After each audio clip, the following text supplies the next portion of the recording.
This week on Beacon Web News, Sam Kniskern speaks with North Adams City Council members after the results of the Small Business Revolution, and we'll see who won the first round of the second annual Trailblazer Cook-off. Later, BWN contributor Maggie Allen brings us inside the newest addition to Main Street, Ramunto's Brick Oven Pizza. That's all coming up right here on BWN.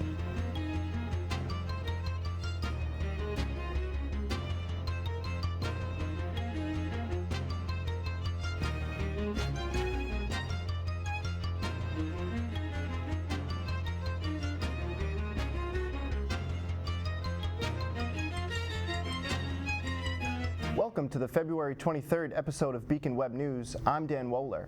The Small Business Revolution announced Bristol Borough, Pennsylvania as the winner of the Main Street competition, receiving $500,000 to revitalize their downtown. Although North Adams unfortunately did not win, the city rallied and joined forces like never before.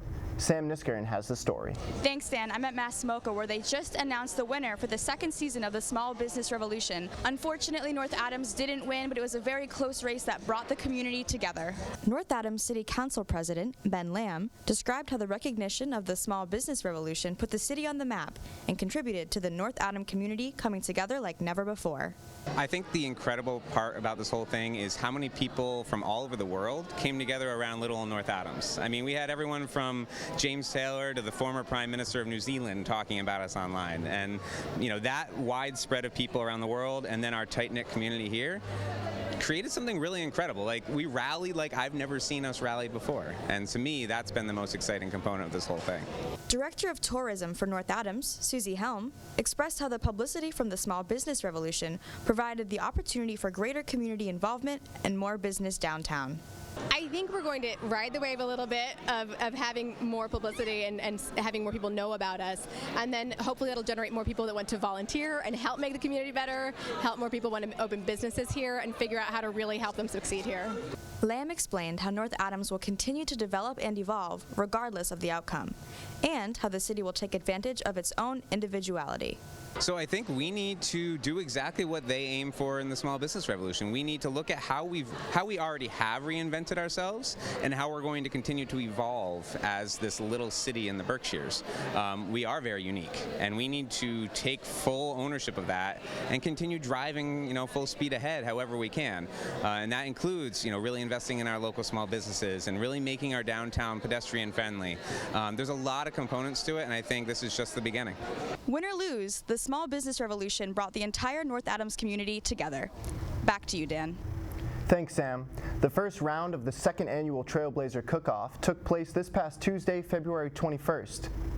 The second annual Trailblazer Cook-off transformed the Amsler Campus Center Marketplace into a kitchen arena. 3 student chefs were pitted against each other in a culinary competition similar to that of Chopped on Food Network. The first of 4 rounds featured last year's champion, Maggie Allen, last year's runner-up, AJ Cody, and a newcomer, Morrison Robley. Contestants had 30 minutes to prepare a meal with 4 random ingredients selected by Aramark's very own Chef Tony. The ingredients included beef, calamari, kiwi, and goat cheese. The cook-off was hosted by Gerald Didowitz of Aramark, and the guest judges included Celian Norcross, Catherine Oberzit, and Nate Gutman. Reigning champ Maggie Allen crafted beef tacos infused with calamari and kiwi juice and a dollop of goat cheese. Last year's runner-up AJ Cody decided upon a beef stir-fry, also infused with the juices of calamari and kiwi and a dollop of that goat cheese. The newcomer Morrison Robley crafted kiwi-infused goat cheese adorned on top of beef, stacked on top of potatoes and vegetables marinated in a tomato sauce of olives and calamari juice. After the judges had the chance to taste all 3 meals and reflect on which one they enjoyed most, they came to an agreement that Robley was the winner of the first round. After the victory, Robley described what it was like going up against last year's champion and runner-up. I was a little nervous, I'm inexperienced, but I used my inexperience, I think, as an advantage. He explained how he plans to improve for when he faces off against 2 new contestants in the final round. I think I took too much time in the beginning to figure out what I was going to do. Like I said, I was a little nervous, but I think next time I just gotta, remain calm, cool, confident, and go from there. Congrats to Morrison on that underdog upset. Looking for somewhere new to eat downtown? Well, Maggie Allen will bring us inside Ramunto's for a slice. I'm Maggie Allen, and I'm reporting from downtown North Adams, where I'm standing in front of the newest addition to the community, Ramunto's Brick Oven Pizza. Let's go inside and see what they have to offer. Bar manager Casey Conklin explains to us what sets aside Ramunto's Pizza from other surrounding pizza places. Every morning we make our dough fresh, our sauce is fresh, so that's why our prices are a little higher than normal prices like Domino's. Everything is freshly made every day. Conklin also gives us what Ramunto's has to offer every day. We have an awesome selection of beer. We have 24 beers on tap, and one great thing is our lunch special. We get 2 specialty slices and a drink for $5.75 every day, so can't go wrong with that. Manager of Ramunto's, Justin Jowett, enlightens us with some history about the franchise. The first Ramunto's was opened in Woodstock, Vermont, and then it's a small franchise, so each franchise is individually owned. And the one in Bennington is owned by the same people that own this one in North Adams. Jowett also explains to us the plans that Ramunto's has to influence the community. I think the company as a whole, I think we're going to do really well as far as business goes. And the community, I think we're going to give people another reason to come downtown, shop, maybe have a drink here, eat somewhere else. We don't care about that. We just want to bring people back downtown North Adams. After their first month of business, Jowett highlighted the positives of the restaurant and why he is excited to move forward. It's going great. Community's been awesome, very welcoming, and we're really excited for the future. As you can see, Ramunto's Brick Oven Pizza has a lot to offer to the community members of North Adams, and the people are loving it. For Beacon Web News, I'm Maggie Allen. Thanks, Maggie. With 24 beers on tap, they definitely have my vote.